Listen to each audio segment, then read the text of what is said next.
Welcome to Oceanside Chat, Light Beyond Generations. Season 4 focuses on leading with emotional intelligence. Sue Spence joined FedEx in October 2013 as VP of Sourcing and Procurement, overseeing a team of more than 250 professionals managing more than $25 billion in spend and global procurement policies. Throughout her tenure, she was honored with prestigious awards such as the J. Shipman Gold Medal Award from the Institute of Supply Management. Prior to FedEx, Sue held various leadership roles at United Technologies Corporation for 28 years, earning recognition for excellence in both supply management and operations transformation. She holds a bachelor's degree in economics from the University of Connecticut and an MBA from Rensselaer Polytechnic Institute. Sue is currently enjoying advisory board and speaking roles after retiring from FedEx in July 2023. Keep listening to learn about Sue's unexpected career journey and life story, which exemplify the concept of grit, the crucial combination of passion and perseverance. So Sue, I think I just got you speak again in the perfect timing. Yes. Because you just retired. And which means hopefully you're more free to share your thoughts without a corporation's name's reputation on your back.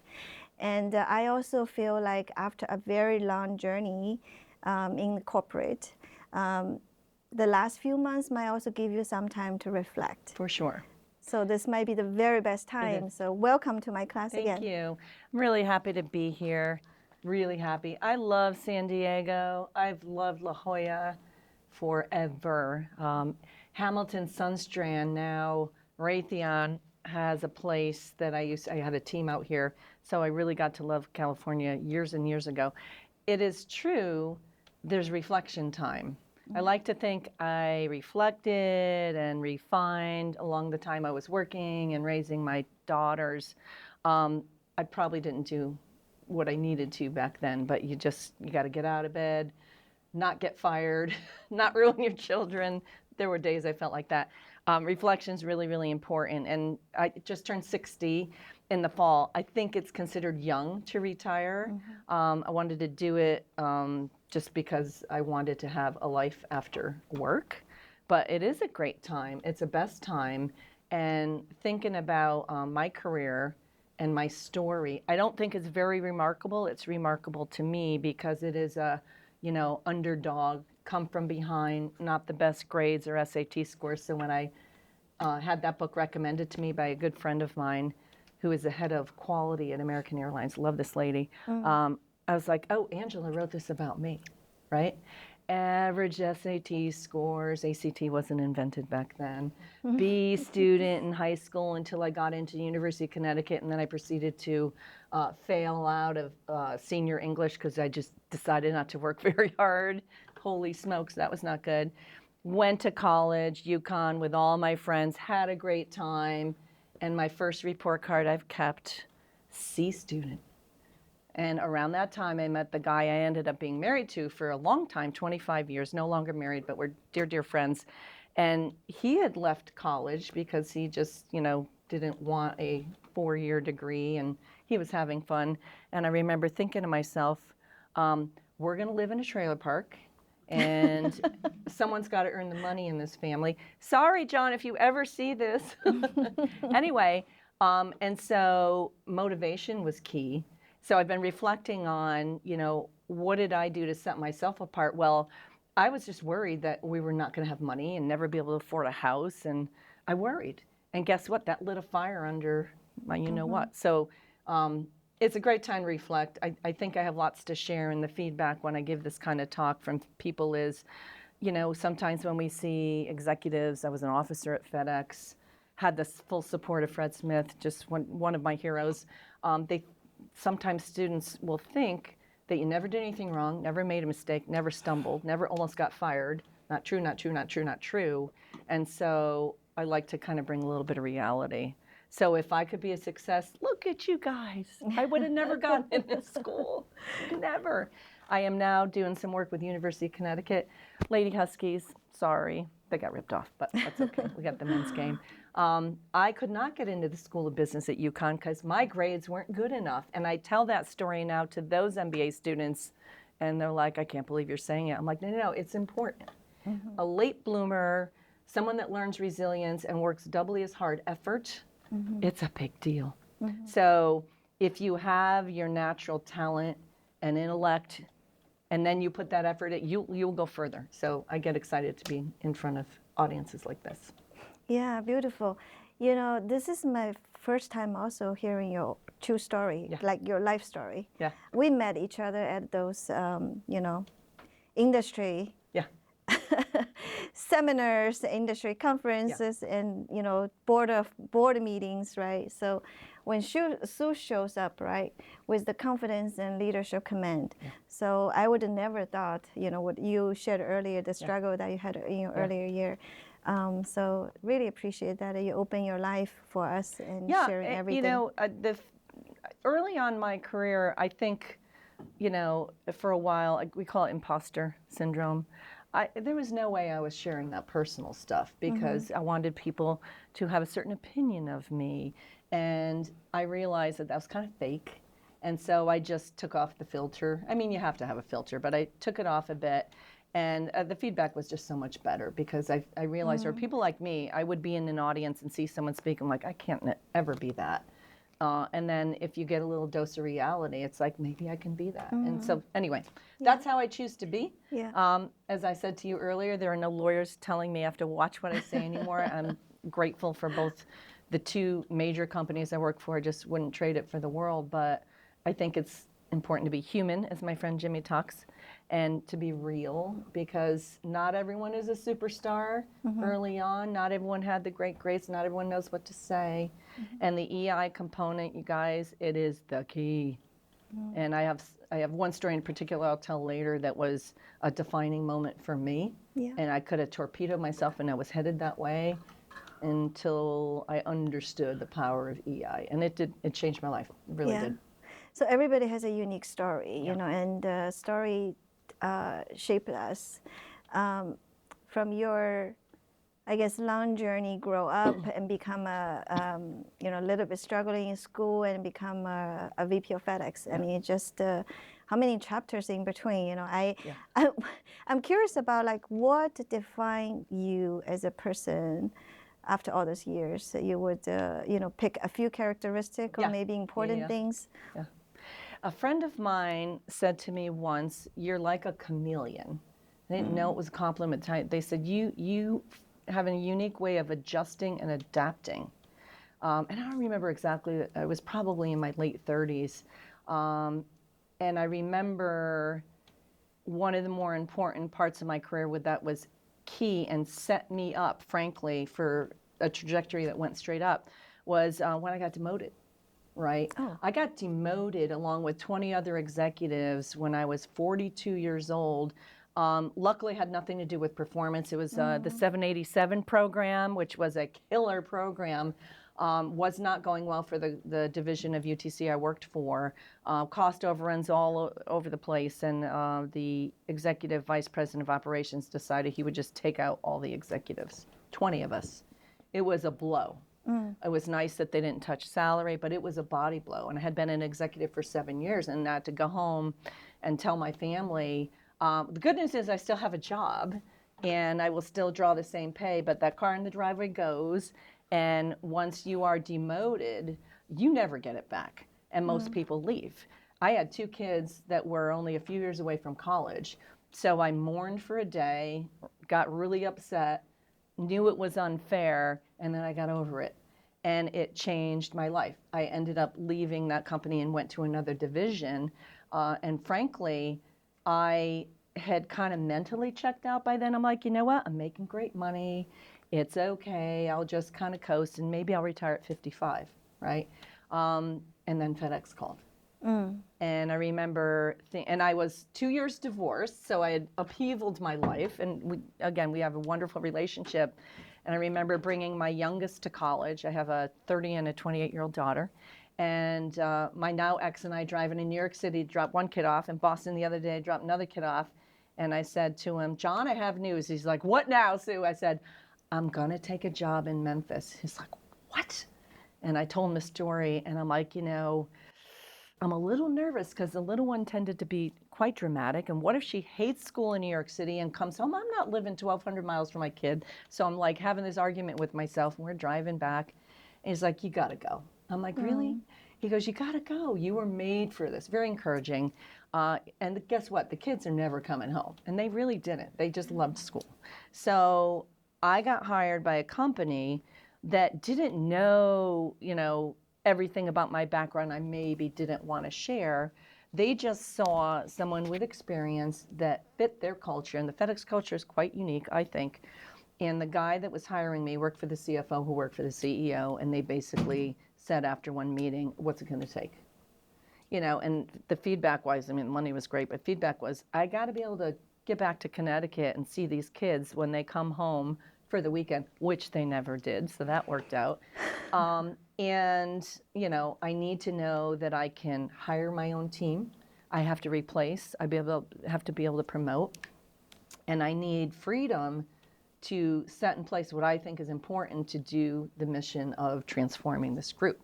And it wasn't even an argument, a discussion. There was no budget talk. It was like, okay. So I took a leap, right? Okay, so let me back up. When I was in school, I was afraid of math. I had math anxiety. I told Jimmy the story this morning about my mom doing macaroni math with me. Just cry and cry and cry. I was young. I went to school young. It was the end of the year birthday. And apparently I had trouble reading. I don't remember that, but I became an avid reader. And then I got through my time in college where I thought I didn't have to work very hard, realized I was going to earn no money, and I was going to marry this guy who also wasn't going to earn any money. So I got my act together.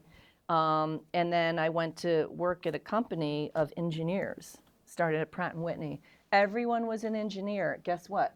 Math anxiety, technical, no. I had to learn how to read a blueprint. And so I figured everyone's smarter than me. And I can't let them find out I'm a dummy. So I will just study and read and ask a lot of questions, be that annoying person asking a lot of questions, because if I don't, I'm going to screw something up. And I'm buying aircraft hardware and people are going to die because the plane's going to crash. That is how I felt at 24.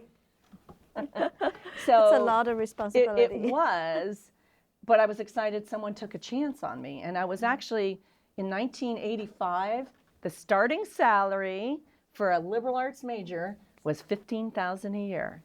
And Pratt & Whitney was paying $19,000 a year. Y'all, I had $50 to my name, and the guy that I was going to marry was really broke. So I took this job, and I just started asking the questions. So lesson number one is don't be embarrassed about the questions. Be the annoying person, raise your hand. You know what? Embarrassment's for someone else.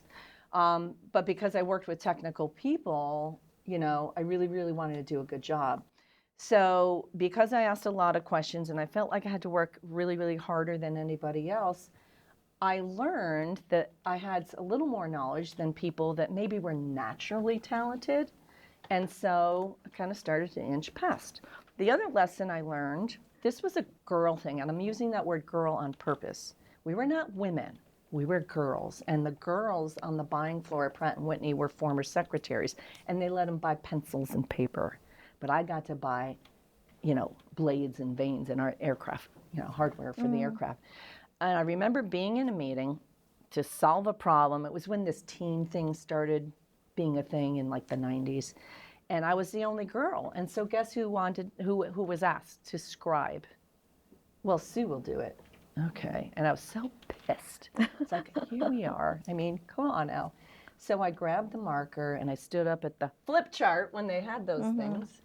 And I started writing down what people were saying. And then pretty soon the room was stuck. So I asked a nudging question. Something magical happened. I had the power of the marker because I was scribing. These guys let me take over the meeting. They let me take over. And I didn't even notice it until the third meeting. I'm like, wow, this thing is magical. And so I started leading the meeting. Honest God, I didn't expect that lesson. If there's a void of leadership in the room, step up because they're going to let you take it, right? I wasn't after a power play. I was just tired of sitting in a meeting where everyone talked past each other. So that was a lesson. That was a lesson. The biggest lesson once I was a new executive, before the demotion happened 7 years earlier, right, was when I got the taste of a little too much power and I can't do wrong, I kind of got to be a jerk. I got to be a jerk. I ran roughshod, not over another executive. I ran roughshod over this man's secretary, which is what they called him back then. And man, don't ever underestimate the power of the administrative assistant. They are mama bear or papa bear, and they're there to guard, and you do not want to upset those folks. But I did. And I heard about that I upset this lady, and I didn't care. I am an important person. I have busy work to do, and she just needs to get over it, was my attitude. Okay, so working hard, and a very good friend of mine who happened to be the head of HR, but he came in as a friend, came in my office and shut the door. Now, I was 42. My boss had just died very suddenly, very, very suddenly, and it was heartbreaking because he was like dad of the family. So I was trying to do this VP job, and I was a director. This is when I was at the corporate office. So all I knew is that I wanted the former boss to be proud of me, and what would he do? So my buddy comes in, shuts the door, and he said, I want you to sit down, shut up, and listen to me. And my response was, Danny, get the hell out of my office. I'm busy. He goes, no, no, no. And he held up a mirror. I'm like, what are you doing? He's like, look at you.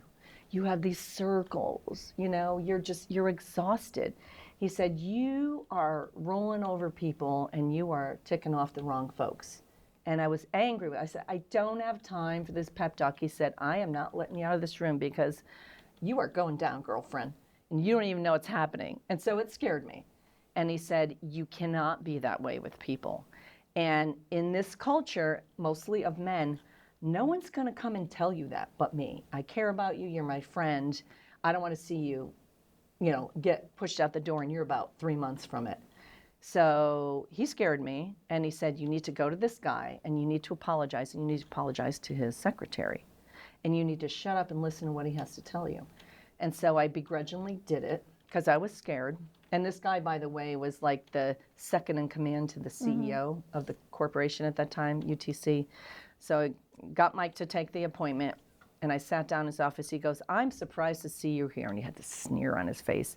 I said, well, apparently I have upset you, and I've upset Gloria, and I first want to apologize. And I just want to hear how that was for you, because clearly you would have called me if you thought I was going to listen. So clearly I have a listening issue. And I just let the guy beat the hell out of me. And he did. And at the end of it, he said, I have new respect for you because you came here, and I'm going to help you. But you have to not do that stuff anymore. It was very humbling, you guys. And so I knew I was smart by then, even though I had math anxiety and reading anxiety. I knew what I was doing. People listened to me. But it didn't matter because my EI was 0. 0. I was too busy to care about the soft stuff. Well, soft stuff is the hard stuff. That changed everything. Everything. And yes, I had moments after that of not being humble. But I remembered that. And when I went to FedEx, very different culture. The Southern culture is more polite. It doesn't mean it's slow. And can we dive into the first story maybe a little more? Yeah. I'm wondering about, like, what did you exactly did to upset the secretary? I snapped at her. I probably I cut her off when she was speaking. I don't remember exactly what I said, but it was wrong. And I gotta tell you, I thought that I was more important than she was. And so I talked down to her. Can you believe that, me? Yeah, I did. Yeah, I did. And I was, again, I wasn't 24. I was 42. And frankly, I felt pressure and stress to not let anybody down. And my natural state was to get a little bitey, right? So that was a big lesson. And honestly, if Danny hadn't come in, and I ran into him years later and thanked him for that, he goes, I don't know what you're talking about. He didn't remember. And I remember he said, I'm going to hit you in the head with a 2x4 if you don't listen to me, because you will go down. You will go down. Trust. This was not a toxic culture. This is what, this was a culture where if you're going to be a jerk and you're consistently a jerk, and I worked for a guy years earlier who was a jerk, and he went down and he was surprised. So that's what I did. It was a small thing. So you upset someone's secretary, big deal. You know what? She's a human being. She deserved respect. I didn't give it to her. And the guy that was most important, that she was most important to, her boss, was not going to let me get away with it. So do you think that incident happened because of maybe the self-awareness part of it? You just lost yourself a little bit? Yeah, I had no self-awareness. Yeah. I was 42, 2 kids that were getting ready to go to college. I was a new executive, and I was thrust in a role to also cover for a VP. I mean, it was very emotional. He had passed away very suddenly, and I was determined to make a name for myself. Well, guess what? I made a name for myself, all right. It was just not what I wanted. So I will submit that was kind of the, there's a phrase about taking someone down a notch and then they can grow further. And at FedEx, I had a wonderful woman who worked on my team who was going the same route. And the feedback on her it was like reliving it. So I called her in and I told her my story, and she looked shocked and embarrassed because here was her VP 4 levels up. And I said, you know what, Liz? I said, you are me, except you're smarter than me. And let me tell you my story. And she just couldn't believe. I said, you got to fix it, man. You got to fix it because no one wants to work with you. And, HR people would say, yo, you can't say that. Yeah, I can. There's no witnesses. The door is shut. I mean, this woman is gonna not, and no one's gonna tell her because people are afraid to give the feedback straight. You don't want to upset people. Your best friend is someone that will give you the feedback straight. You don't want to be rude or mean, but my advice is when someone's giving you critical feedback, try to really focus on that, how they're saying it. Just take the nugget because I wasn't doing it. But again, I thought my job was at risk. I had 2 kids to get through college. Remember, I was earning, a lot more than the guy that I was married to, who I loved dearly, but it was up to me. That's a lot of pressure. So EI didn't have a name. They called it the soft skills, and soft stuff's the hard stuff. So it was a huge lesson, and it changed how I acted. I'm sure I still had my moments of being tough with people, but I try to remember that. So you were at that position. Was there something influenced you to become that way, or you think it's mainly driven internally? Or is that part of the culture, for example, or the environment, or the pressure that you were under to prove yourself? Yes. Like which part of that you think mainly caused that experience? I think all of it. I talked about my early days. I didn't feel like I was the smartest people in the room. My parents, by the way, had 0 expectations of me. I was number 3 of 4. My older brother was the firstborn son in an Italian family, so he could do no wrong. I will keep my opinion to myself because it's not nice. My older sister was incredibly smart, but very rebellious, so they were consumed with, what was she doing that was wrong? And then they were just tired, and there's Sue, who's afraid of math, and cries when she reads and just never wants to go play outside. Maybe some nice boy will come along and marry her. I swear to God. They didn't think I was very smart. So 0 expectations. Now as a parent and a grandparent, expectations up here. So our girls are 28 and 30, chemical engineer, product technical lead for a big pharma company. The baby, who's 28, just graduated from PA school. She works in the ER in Harlem, New York City. Called me yesterday. We just had an earthquake. What? Right? So she's saving lives. And our expectations of these girls were up here, and they'd say, "What? Why do you expect the best? Because you're capable. You're capable of it." And I told them later in life, my parents had very low expectations of me, and I met them. Damn it, I met them way down here. And when I went to college and got the C's, and by now I'm in love with the guy who was never going to earn a lot of money. I was like, holy crap, no one's going to bail me out but me. So that was a good influence, but the pressure to excel and everyone depends on me kind of made me a little callous until someone cared about me and said, you're kind of a jerk and you need to fix it, else you will not excel. So it's kind of the negative thing that shaped. Mm-hmm. What about you mentioned earlier about there's a all-man kind of executive, and you might be the only female executive. What does that mean to you? How does that kind of influence you or shaped you in a way? So I was once asked, how did you learn to deal with an all-male environment? I said, I didn't have to learn anything. I was always in one, mostly white male. And I was always around technical. I didn't know anything different. There were 250 buyers on the Pratt & Whitney buying floor, and there was like 7 women, right? I was one of 2 with a college degree, so they let me have a little more responsibility. But it was what I knew. So I didn't have a chip on my shoulder about it because it was what I knew. My liberal arts classes, economics, political science, I think it was about a 50-50 split back in the 85, 84. But I always worked with men. I just, I thought more about their technical background that I didn't have than the other thing, right? So I had one mentor in my 15 years at Pratt & Whitney that was a female. And here's what I remember was said about her, not very nice things. And I remember thinking, ooh, she's a shark, everyone says so. Well, she was a threat is what she was. And she talked to me as a mentee and said, you are a woman in a man's world, so you gotta toughen up and you're gonna get her. And she was a former GE person, so she already had that reputation of being a, hard person. But what she said was true. And then I had the experience of being so tough that no one wanted to work with me, apparently. And so I kind of dialed it back after that. And I decided it's better for me to focus my energy on learning, asking questions, picking other people's brains. And then I did a better job at FedEx when I first got there.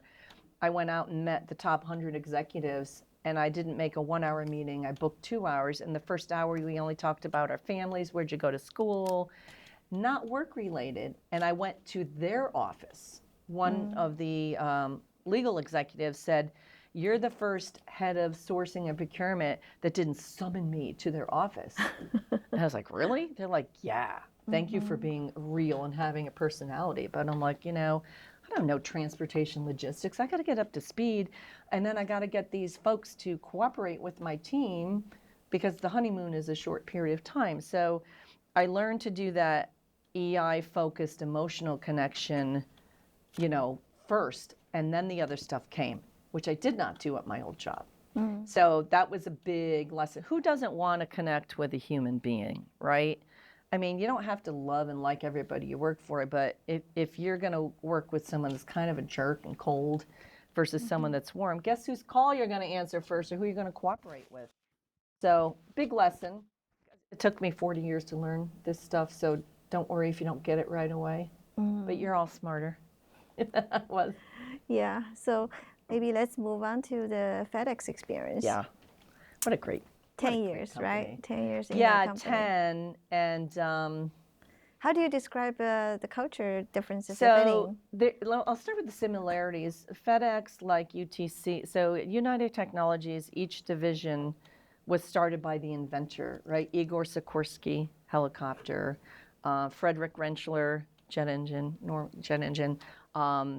Elijah Otis, the elevator, Willis Carrier, HVAC.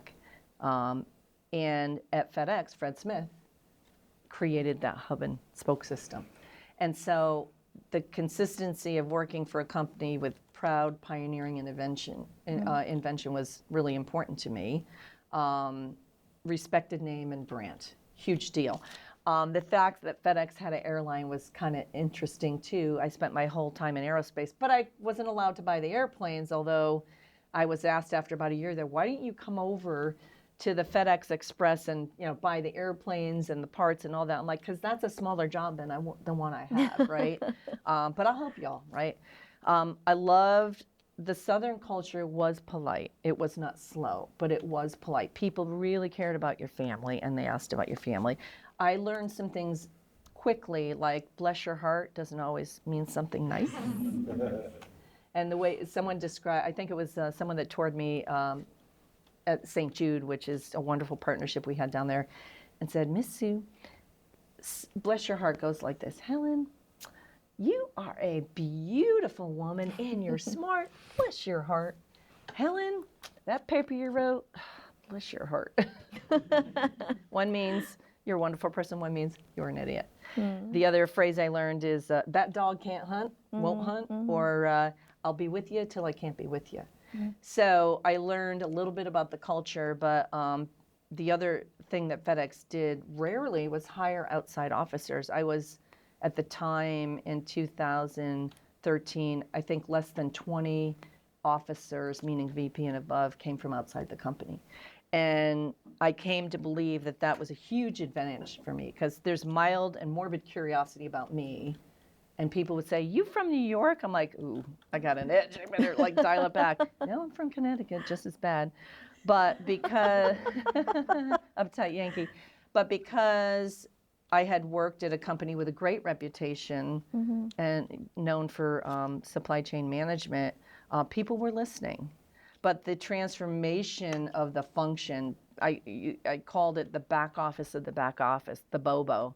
And I'd tell my team, no one wants to work at the back office of the back office. You don't, get out of the BOBO. And I didn't realize I just insulted half my team because they're like, well, we do important work. I'm like, it is important work, but people don't think of you out that way. And we're going to change that. You are going to be up front, and we're going to get your portrait done, and you're going to get your own personalized training plan. Well, that scared off about 60% of my team, which actually turned out to be important. They were wonderful, dedicated people that just, they weren't up for it, right? So the FedEx experience was great because I had the support from the top guy and the top guy below him and all of the senior management committee. It didn't mean I had everybody. So I loved FedEx. I loved how I would get a call from Fred Smith once in a while. The first time I got a call, I thought someone was playing a joke on me. Martha, my admin, came in. She goes, "Sue, Mr. Smith's on the phone." I said, "Yeah, right." She's like, "He really is." "Okay, Martha." And Martha wasn't one to joke around. So I pick up, "Sue, how are you?" And I'm like, holy shit. And she just shut the door and smiled. I said, "I am fine, sir. How are you?" You know, and I'm like pacing the office. I just want to know how you're doing. I know it took a lot for you to move so far away from your family. Are you happy here? And I'm like, okay, wow, this is like nothing I've ever experienced. Yeah. And that is all he called for. When I left, he knew, of course, I announced my retirement to my bosses 2 years ahead of time. We had closed the office for COVID. My dad had started to fail. And there was no way I was going back to Memphis. It's like, no, I'm going to be here.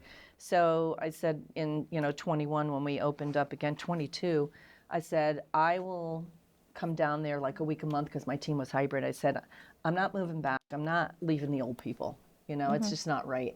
So I'll leave today or you can wait. No, we'll wait. Anyway, so the day the formal announcement came out, my phone rang, and I was out in my garden untangling a hose using some really bad language because I was really mad at the hose.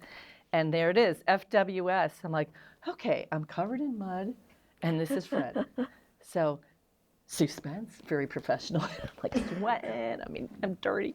And he's like, Sue, I just want to thank you for everything you've done for this company. And he just went on and on and on. Just like that first call, it's like, they thank you there. They talk about the wonderful things you do. Sometimes the wonderful things you're going to do before you even do them, and I had not experienced that. I loved working for that company. I didn't always agree with the things that we were doing, and maybe, hey, let me staff, I need investment.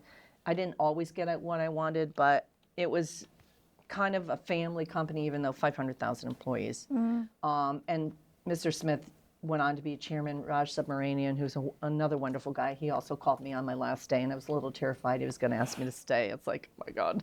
And I told my girls, so the current CEO's calling me. She's like, you better not. You said you'd retire, Mom. You better not. You have a grandchild now. And he called to thank me, little old me, who couldn't do math or was a poor reader and was a C student. And, ticked off someone so badly she almost got fired and didn't even know it. So it's a story of resilience. I had to work really, really hard because I wasn't the smartest person in the room. Thank God. I don't think I would have done as well. I really, really don't. So my kids are smarter than me, and with any luck and skill, yours will be too. And I talk to them about those lessons. And now that they're 28 and 30, I actually get asked for advice. It's like, are you talking to me? Mom, how did you deal with Emily as a product technical lead? Nobody works for her, but she's responsible for a blockbuster drug. How do you get these flippin' people to listen to you? I go, oh, honey, that's your EI. You got to do better than I did. And she's really, really good at it. Natalie, who's in the ER. The attending was really mean, Mom. He told me not to kill somebody. I said, okay, what is he really telling you? I don't know, he was mean. I said, you know what, you're 28. What was he telling you? He was telling me to observe and listen and ask for feedback. I said, good girl. But he was really mean. I said, yeah, well, sometimes people are mean. You're going to have to get over it, right? So I remember about 2 years ago, I interviewed you, you know, as part of the Supply Chain Institute we have at the UC San Diego. And although that interview was very much in supply chain focus, but you mentioned the two things I still remember. So I would be very interested that you know, tell us more about it. One is you mentioned about emotional intelligence, how important and prioritized by FedEx. And they have something called like almost a university of right, FedEx that focus on emotional intelligence. Tell us more about that.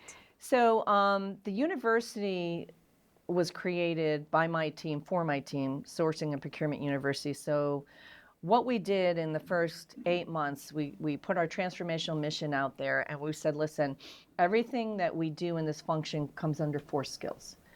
Category management and project management, data analytics, and EI. And we developed university courses around that. We didn't hire a curriculum director, we wrote it ourselves, we self-taught. And for EI, I brought everyone a copy of Crucial Conversations, along with this book, the 2 most important books. I've read this twice now, that one I've read 3 times. And as I read Crucial Conversations, I thought not about work, I thought about my aging parents. And I've got about 5 minutes in my conversation with them before they're just off on something else. So if I really, really need Dad to stop leaving the house in the walker because you're going to break a hip and die, and then you're going to end up in a home. It was high stakes, emotional. You know, I learned about it with relationships, right? Dating as an adult, whole nother course. We'll do that one later, that's fun. But the Crucial Conversations was just right up my alley, because we were talking about, as a team, performance culture. And when we have to coach for feedback, you know, I got to tell Helen in the nicest way possible, but meaningful for her, how she could have done better. And what's Helen going to hear? I screwed up, and she's going to get mad. And the veil's going to come down. She's not going to listen. How do I get to Helen in the first 3 minutes? So the EI piece was important. And my message to my team, I think I had 250 people by then, if you do the other 3 beautifully, it all falls apart if you really stink at the last one. So if we have to rank it, it's that one. It's everything. The soft stuff is the hard stuff. So was that emotional intelligence part of the performance review too? Or? Well, yes. And then after a while, FedEx got rid of performance reviews, which was, I didn't like that, but it was the right thing to do because a lot of people were just kind of checking the box. So we did instead these coaching for development workshops. And the guy that taught it was a psychologist. And he's the one that brought that book to us. So I made everybody read the book. And the feedback, because we had employee surveys, was, you know, I find out once a year that I screwed up, and that's BS. And so what I gathered my managers, we'd have leadership reviews every year where we review everybody, you know, their development needs, their strengths, what's the next position for them. And I'd tell the story about the feedback to me when I was being a jerk. I said, you owe your employees unfiltered, doesn't mean you have to, you know, that you're inappropriate. You have to tell them what people think of them. If you don't do it, you're chicken and you shouldn't be a manager. Because I had plenty of people I'd worked with in my 35 years that just, well, I'm not going to tell Sophia that, you know, something bad happened because she might get mad. It's like, you have no cojones whatsoever. Come on. She deserves to hear it. So that was important. And when we did reviews, and more importantly, when we're considering people for promotion, there was always a conversation about, you know, Sue, you know, is a great project manager and she's a whiz with the data and she knows her category and no one wants to work with her because she's kind of a jerk.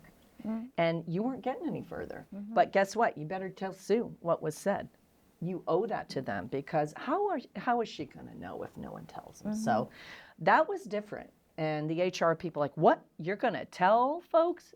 Yeah.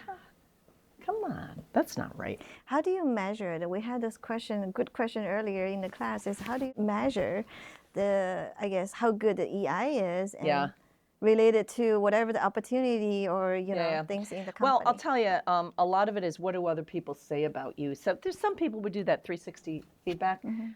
What I would coach and mentor people that came to me for career advice, even if they were on my own team, I said, I want you in the next meeting to watch when every person speaks and what does the room do.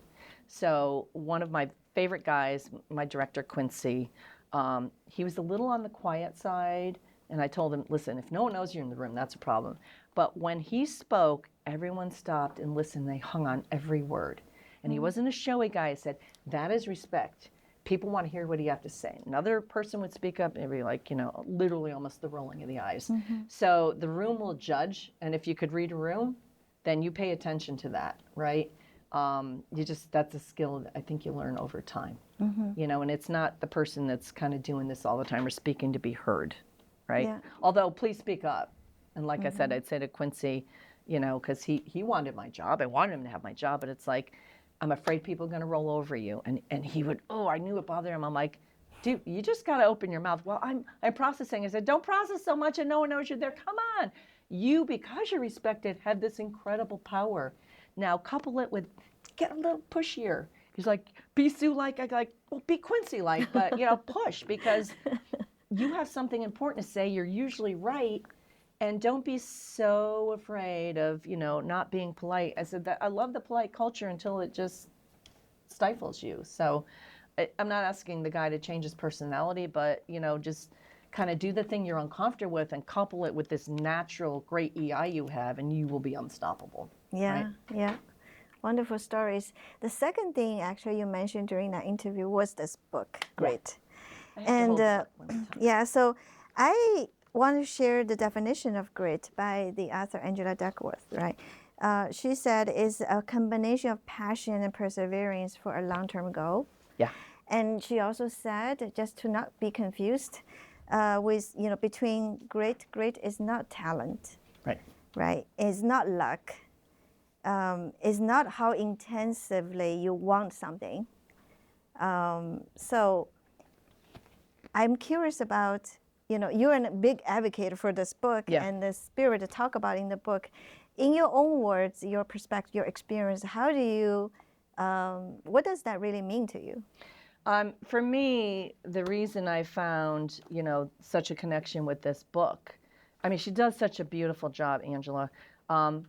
My reaction was, thank God someone has figured out how to put in writing the fact there's hope for those of us that didn't have great SAT scores and weren't straight A students, but really, really, really want something so badly that they're willing to put 10,000 hours into it and practice until they get it right. That is hope. And I'd never written anything like it, the predictor of success. It's my story. It's my friend, my friend Rick, who said, you're a chameleon. You can adapt and change and resilient. And then everyone has things in their personal life that they overcome. Everyone does. And so that informs. I loved how she put that together. But I keep thinking hope, and so the feedback, especially when I talk about this, listen, you're all here because you have a combination of grit, I'm sure, and natural talent. But what about the person who just can't get into the Rady School? Maybe doesn't have the grades getting UConn School of Business. Who's talking to them? So I recommend this book because there's a way to overcome it. I just love the idea of practice. And I did it because I didn't think I was the smartest person in the room, and I wasn't naturally talented, but I was a lot more intelligent than I thought. Late bloomer. Late bloomer. So I love everything she put into it. The story about John Irving, right? The World According to Garp. Y'all are way too young. I remember going to that movie on a blind date. That was so uncomfortable.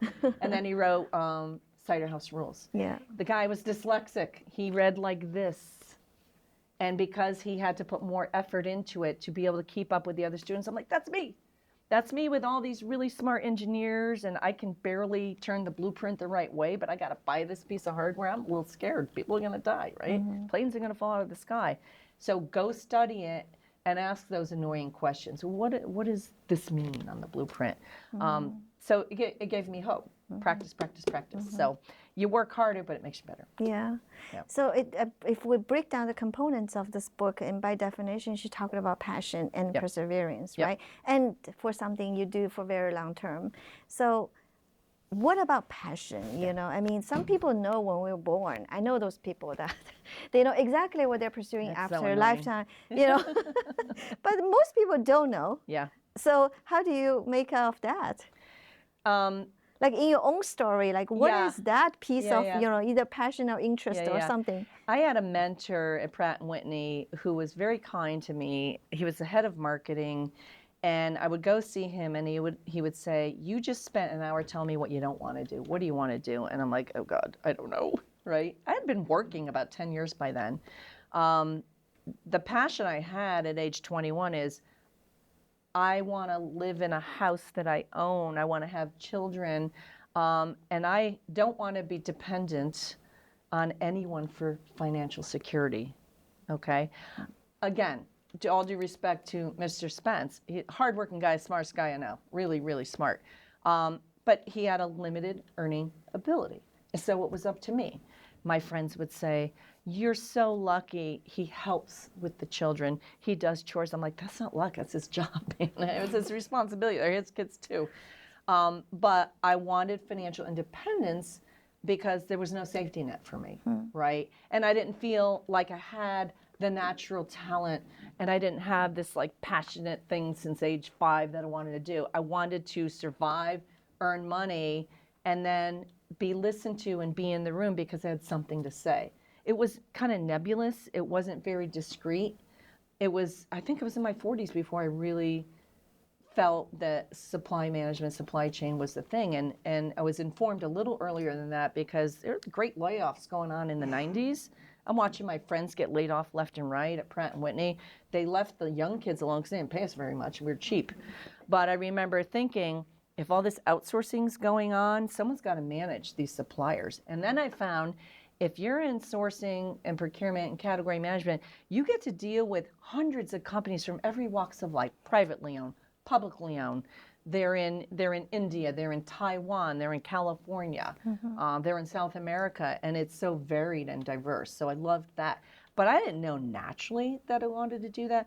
Love contract negotiations. Didn't think I'd be any good at it. Didn't mean it translated in personal life. I am a pushover. If I see something that I like I'm did a reno on the house, you know, my friends would be like, "Well, what'd you pay for that?" And tell them like, "Well, that's insane. Did you get 3 bids and buy?" "Oh, hell no. What? Don't you do this for a living?" "Yeah, but man, this is Doug. He's like the contractor to have. Charge me this amount. It's fine. He's making a fair profit." But the negotiation when it was other people's money, I'm all over that, right? Yeah. So I didn't trip into it, but I didn't exactly know until I was well into my 30s that this was the thing for me. And I didn't know until I got some feedback, "You're pretty good at it." But it wasn't natural. I had to study. I feel the same way, by the way. If other people's money that I negotiate, if my money, I go very easy. So we should partner, negotiate for each other. Yeah, so it was again, like, you know, I call it the late bloomer syndrome. And I tell folks, you know, the question I hated the most, "What do you want to be in 5 years?" "I don't know, not broke. I have a house, you know, I don't know." They weren't lofty goals, but there were life goals. And then along the way, I found I'm okay with this. Yeah. But again, I had to leave my company I loved for 29 years before I really got the chance to excel. Yeah. And I had to go where nobody knew me. Not because I had a checkered past or any scandal, but they didn't know what I couldn't do. I kept that to myself. There's a great phrase called "fake it till you make it." Comes from AA, by the way. And it was, you know, you don't want to fake something and be dangerous, but they didn't know that I had doubts or that, you know, maybe I had a demotion in my past. I didn't tell anybody that. They listened to me because the CEO wanted me there and I was an outsider. I didn't really even have publications or, you know, I hadn't written anything. And so it was this clean slate. So knowing when to leave, someone asked me that the other night. I did a guest lecture for UConn. When do you know to leave? I'm like, when you're not thriving anymore, and you should know that because you just have this sick feeling in your stomach, right? Yeah. So I love the example or your life story about the passion, right? It's not necessary to be, make the world a better place or something else like a bigger, much bigger, save the planet or something. But it's just like I wanted to be independent financially. I want to make sure. Yeah. So things like this would work as well, Yeah. And the other part is perseverance, right? You had a lot of examples about that. Yeah. But I wanted to go a little deeper. Let's just use, for example, the feedback as an example, right? Yeah. When people give you feedback, we're open for feedback. But then people say, well, you should be more aggressive. You should be a lot more thoughtful. You should be, do a lot more homework, be more detail oriented, whatever that might be, right? As much as they could be constructive and helpful, but we are just one person, and then how would you mold yourself in a way that when do you give up? When do you open for feedback? When do you change? When is the pivot point? Yeah. Like how do you manage that, piece, a feedback piece, and to help yourself? Yeah. Boy, that's a loaded and a great question. For me, the feedback, who it came from was important. If it was someone I didn't respect, I'm not listening to them. I don't care who they are. What I tried to do, wasn't always good at it, was if I heard something from someone, I would find someone trusted and ask them that. And it wasn't that I was trying to prove the other guy wrong. Well, maybe sometimes I was. But I'd say, hey, I hear this. Do I do that? Yeah, you kind of do. Holy crap, So being brave enough to ask for that feedback is important. And you might start by trying to negate what someone said, but if it ends up being validated, it's kind of an internal voice. Sometimes for me, it was fear. It's like, if I don't fix this, I'm not going to excel. I'm not going to earn the money I want to for the lifestyle I want, and therefore I won't be financially independent. So I try to bring it back to the root goal. So remember the circles of, the tertiary goals, secondary, and the primary goals. I didn't have that mapped out, but it was kind of what I was doing. Financial independence means ability to earn, means, I'm not going to go find the rich guy to marry. I want it for myself because I don't want to be dependent, which means I have to be successful, which means I have to figure out how to get along with people, blah, blah, blah. So that was perseverance as well. So getting the feedback from someone I trust. Then there became this thing, I'm 60, but turning 50 was a wonderful thing. It's when I changed my career.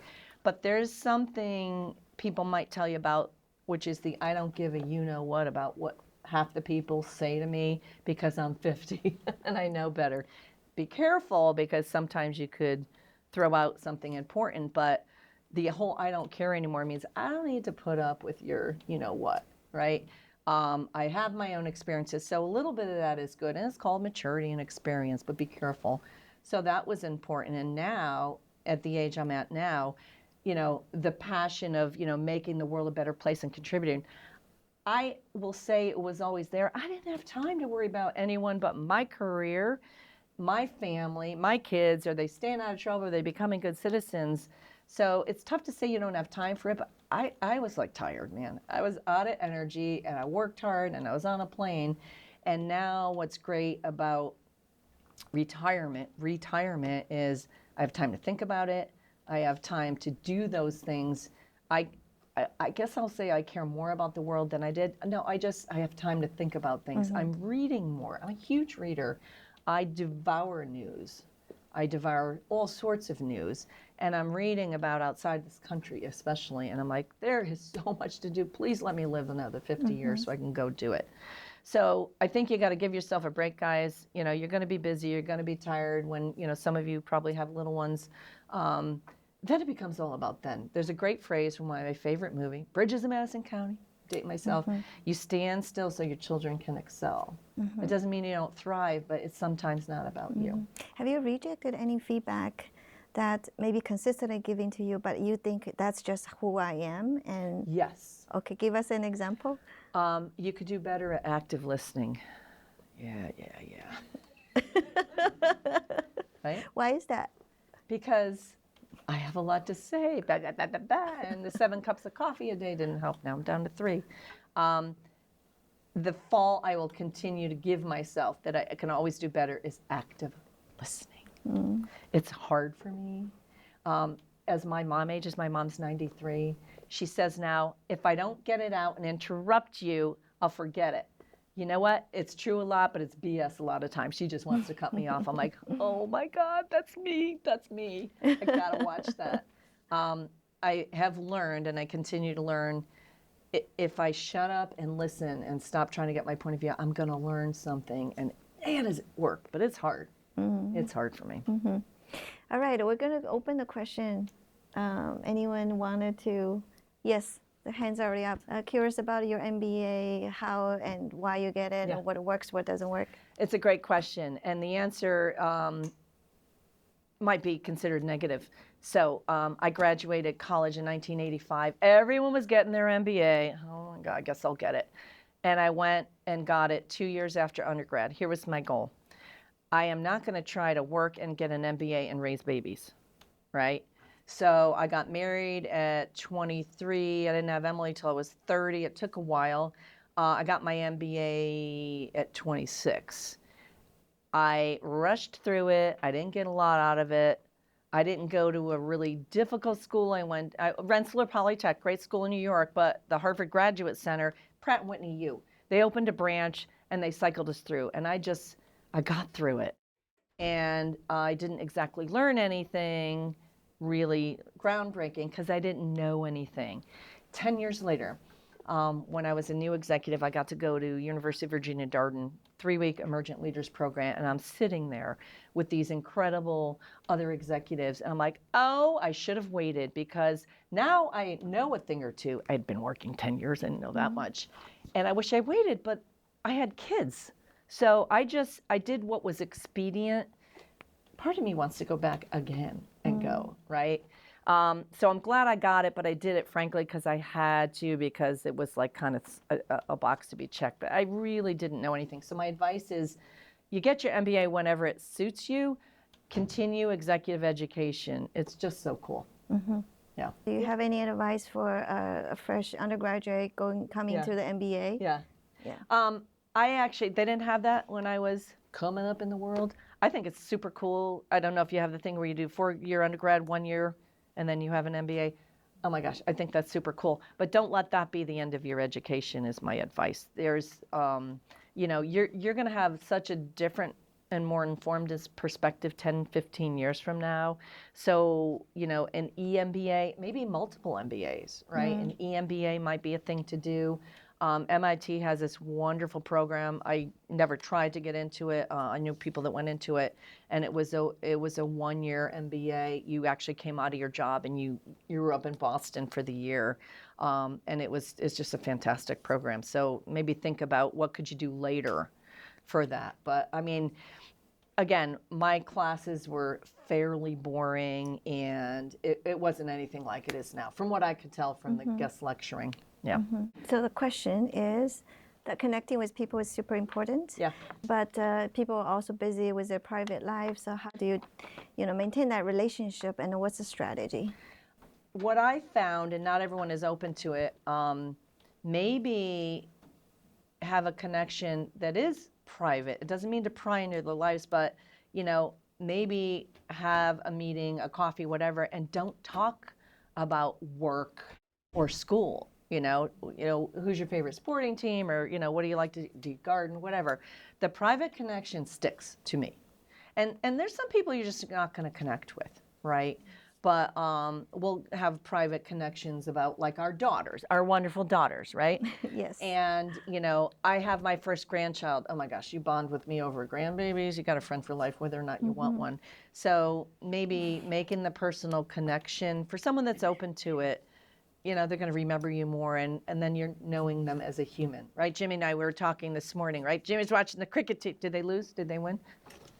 So he's telling me about cricket, and I'm eating granola at his house, and his lovely wife Jennifer's there, and we're talking about the lettuce she just planted and those jade plants. I'm like, okay, we need a gardening class. Would I come? Right? I will come. Right. And so it's, in a way, forget enough about work and career and climbing, and I'm not accusing anyone of doing that here, to make the personal connection with someone, because they last. That's been my opinion, right? And for me, you know, I have as many male friends as female friends, and, you know, I grew up with mostly males, you know, and sometimes you can't make that connection. Someone has said to me, were you like this like amazing athlete? I'm like, I was a captain of the track team. I was a horrible athlete, but I bonded over sports. I grew up with a lot of, you know, sports watching in my family. I love NFL football. I have a very dear friend. We watch football together and have done it for 10 years. I still don't understand what a pick six is. It's like, tell me again, Jen, what's a pick six? But, you know, it's a bond. So what is a common ground that maybe doesn't have anything to do with work? Yeah, another advice is, you know, check on LinkedIn if that person is there. I mean, it's a professional network. Also, people post for the things that they devoted their time, they're interested. So if you would, you know, get to know that person better, like in terms of where do they spend their time, what are they advocating, and, you know, do some reaction. You either like it or add some comments, or, you know, in the future, then you have something in common. You can talk about it. This is in addition to all the advice who give it to you, you know, in terms of like outside of work. But I feel like outside of work, you also have the word of profession, right? So it could also be very helpful. You know, I love Facebook for the network connection I made with people I hadn't seen in 20 years. But I very rarely just do that. It's like, let's get together. I want to see your face. And, you know, COVID was tough because we locked down, right? But I just think the plethora of information is amazing. There's bad stuff too. You got to filter through it. But, you know, I reconnected with high school folks without going to this stupid reunion every 5 years. It's always a disappointment. It's like, hey, remember when let's get together. It's just so cool. So take that, but don't just keep it online, right? I mean, I found you can have a quantity of relationships, but, you know, being face-to-face with people is important too. Yeah. What's your personal emotional intelligence journey from that pivotal point when someone set you down to tell you that things are not working? So when I got done being upset, and especially after I went to the person I offended, who was a very important person, and how he supported me after that, I'm like, oh, this guy was my biggest advocate. And he told me the courage it took for you to come here. And he was a guy, he wasn't a scary guy, but he had such power. And I was just like, okay, I have nothing to lose because obviously I've upset this person so much, I'm going to lose my job anyway. So why not go see him and ask for his help? That was important. Mike, will you help me as I go and understand how to soften the edges, is what we called it. Will you help me? Will you continue to give me feedback and not call someone else? Because that's what happened. He called someone else. And I got his commitment to help. I said, thank you for being courageous with your feedback with me. I understand I wasn't the easiest person to talk to. And I looked him in the eye because I was scared. I wasn't scared of him, but I was scared of what was going to happen. I'm like, Natalie, will you help me? If you see that behavior again, can I come talk to you occasionally? And who's going to say no to that? He's like, of course, and thank you so much. And it was flattering to him. So that was pivotal, and I tried to continue to do that, but I got to tell you, there's sometimes when it's like, I'm too busy, just shut up and go away. And I try to stop myself, right? Kids are wonderful for that, by the way, especially adult kids. Mom, I have a Natalie. Would you stop interrupting me and trying to solve my problem? I just need to vent. Okay, honey, I'm sorry. They're great for that because they're not going to have a filter with you. If you can get friends that do that. I have a friend, Dottie, love her. When I'm like going on and rambling, she'll be quiet. I'm like, you there? She's like, is it my turn now? I'm like, ooh. That's the trigger word. And then she laughs. I'm like, yeah, okay, you got my attention. Yeah, you know, FedEx was interesting because, as my director said, they have never seen anything like you before, right? The CFO that hired me, he gave me an additional responsibility 2 years in. And he said, and Alan was known for, again, a very nice person, but, you know, he was very direct and he had a lot of power. And so Alan gave me this additional responsibility and he said, do you think that your new team is going to be excited to work for you or terrified? And I looked at him. I said, probably a little of both. And he just started laughing. And he said, I mean this in the kindest way. There have been people leading that team before. They have never seen anything like you. And I want you to keep doing it. I'm like, okay. So the feedback from my directors was, you're a vice president, very protocol driven. You're a vice president. If you say that to Jess, you might mean it in the most caring way, an improvement for feedback. You have just devastated her. And I'm like, come on, it's just me. You are a vice president. That is a big honking deal. So my own team, my directors, I had 3, they were trying to coach me in that. And they said, you are underestimating the influence you have. And I was like, okay. They're like, it's irresponsible, Sue. I'm like, oh, you guys are brave. It's irresponsible. You have so much power. Just because, you're an easy person to talk to doesn't mean your words don't have weight. So please, again, they were telling me to soften the edges. And I did try, and then I would say, okay, how was that? They're like, oh, way better. Or, you know what? That person was devastated, and you know what? That person needed to be, because it kind of stank, and they're lazy, and you lit a fire. And so sometimes it would work, but I learned from my own directors, who I basically convinced it is safe to come at me. Sometimes do it privately. But please do that for me, guys, because I am, they call it the velvet steamroller. I will get an idea in my head, and sometimes I get so focused that I stop listening. So that can still happen. But it was tough for some. And then I had others that said, you were very tough on us. You were always fair, but you elevated us from this back office to this incredible position. People actually worked for us. I got their portraits done. A dear, dear friend and it didn't cost a whole lot. I flew him down. He took formal portraits. Like, what? I'm like, yeah, guys, you're a professional face. You manage $26 billion. You are important people. They just never felt that before. And some didn't like it. They didn't like that spotlight. So it's like, then you're probably going to need to find somewhere else to go, and I'll help you. But you're in the spotlight regardless. So yeah, it was a change for them for sure. Negative feedback. Yeah, it's negative feedback. It is hard to give, and sometimes people don't give it because it's uncomfortable. And I say, get out of a manager job then if you're not courageous enough to do it. One of the most frequent pieces of feedback I would give was, let's say someone wasn't prepared. They would have to do these annual category strategies with me. Someone once described it as like the hardest capstone to an MBA program at the hardest university in the world. I said, but this is your brand. We talked a lot about brand. So that was a big word at FedEx. And so I would say, Jessica, I know you worked hard in preparing your category strategy. And it is okay if you didn't have everything right. However, you didn't go deep enough. Or if I asked a question, you got to be 3 levels deeper than I'm going to ask, which means you got to know me. But guess what? Sit in on all the other category strategies, and you will see what you can expect when it comes to your turn. So here's how you can prepare better. And it is okay the first time if there's things you didn't get right. But I'm going to tell you, and there's usually 20 people in the room, so it's with all due respect, but I'm going to tell you where maybe it fell short, because I want you to be better. Because once you're better, I am telling you, you will be a force that is unstoppable. And if you can, this was a famous one, if you can satisfy me and get by me, you are ready for anyone, because you're not going to find anyone tougher. But it's because you have a huge responsibility, and I know you're smart, and you're going to get it. But when you're sitting in front of a supplier, or you're trying to get an executive within FedEx to buy into your strategy, you can't be wimpy about it, and you can't not know what you're talking about. So I would talk about the importance of the job you have and how the company really needs you to be stellar. And that didn't work with everybody because it frightened them off. But guess what? I kind of didn't. I didn't want people that were too scared to be in that spotlight to be on my team anyway.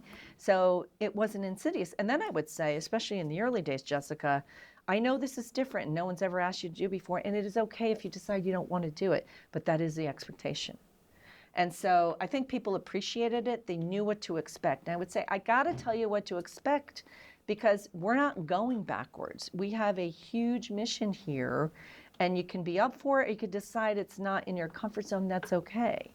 Another thing we would say is, it's okay to be a little uncomfortable in your gut. That shows you you're growing. The key is, if it's making you sick and you can't sleep at night and you're not thriving, that's a job you want to get out of, right? I've had those jobs. It's like, this is not for me. It's just too much, right? And then there are people who are going to walk away and some will still be, but hopefully they take away the nugget of what you're saying versus how you said it. And then a survey every year, employee surveys. Every year, every person, 98% of my team took it, and there's this big blank space where they could write whatever they want. Holy smokes. I would get every year about 100 comments that were positive and about 75 that were, let's call it constructive, and some were hard to read, but it's like, oh, you know, okay. And I would make myself read them. And I'd sit and think about them, and then I'd get mad, and then I'd get over it. It's like, okay, 3 or 4 people said kind of the same thing, so I got to check my shit, right? So that was a great equalizer. I thought we had a great team, but that's not because I say so, it's because they say so, right? Do you actually communicate with your team in terms of how did you take the feedback and what's coming? Yeah, and I was, my understanding is I was one of only a few executives that did this. Every year we took the survey. A month later, I would present the results. I was not allowed to, they call it verbatims, to talk about what people said in the white space. The lawyers didn't like that. It's like, come on. But I would theme it. I would like kind of boil it down. And I'd say, so a number of you wrote in comments around this theme. That really bothered me. I'm going to work on that. And please feel free, come in, whatever, send an email if there's something you're comfortable. But this is what you guys said. And you see people like, yeah, I said that. Right? But I mean, why bother asking them to take it if you never tell them what you're going to do about it? Do you ever try to guess who that person is? Never. Some did. But that's why if you had less than 6 responses, if you had a group with less than 6 people, they wouldn't give you the feedback because some people would try to figure it out. Yeah. And the first thing I would look for is an executive would say, well, you know, that was so-and-so. I'm like, oh, dude, you're so missing the point. You are so missing the point. But sometimes it's like, okay, yeah, that's the same person that there's nothing we can do right here. So I try to follow my own advice, you know, take what they're saying versus how they say it. One person one time, this really hurt my feelings.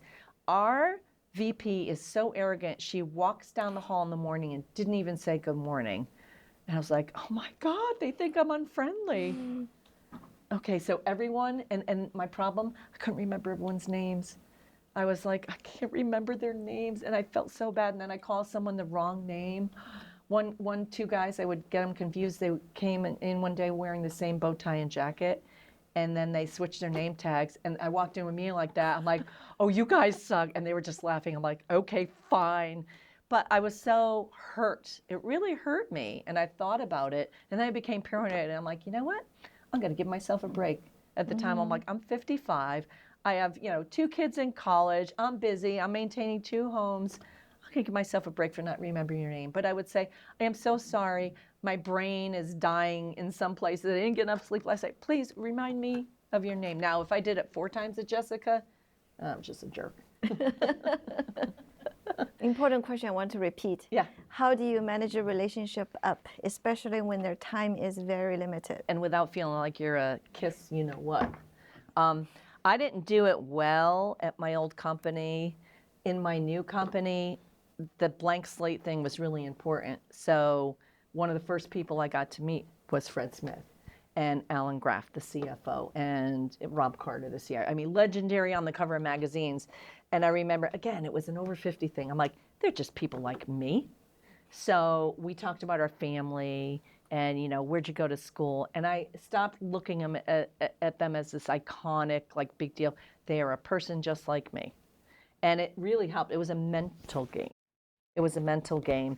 And I had realistic expectations, right? But anytime I would see them, especially FedEx was great about having these really nice retirement parties for the executives at the golf club. It was right next door, and I got invited to a fair amount of them. So if someone brought their family, and let's say it was a male executive retired, would you introduce me to your wife? And we would, we would talk, or your children or whatever. What are you doing in school now? Like, what are you going to do with this guy? You're going to go home all the time. Is that going to bug you? Is he going to take the remote? Just something stupid like that, because they don't know me. They don't know I'm only a VP and you're an executive VP. They're a person. And it was a little easier to do, I think, because it was a polite culture, But I think I would stop worrying about their level and, they don't have time to talk to me, with all due respect, though, for their time, right? Thanks for listening to Oceanside Chat. We hope you enjoyed this conversation. If you liked it, please share our podcast and stay tuned for more episodes. We'll see you later.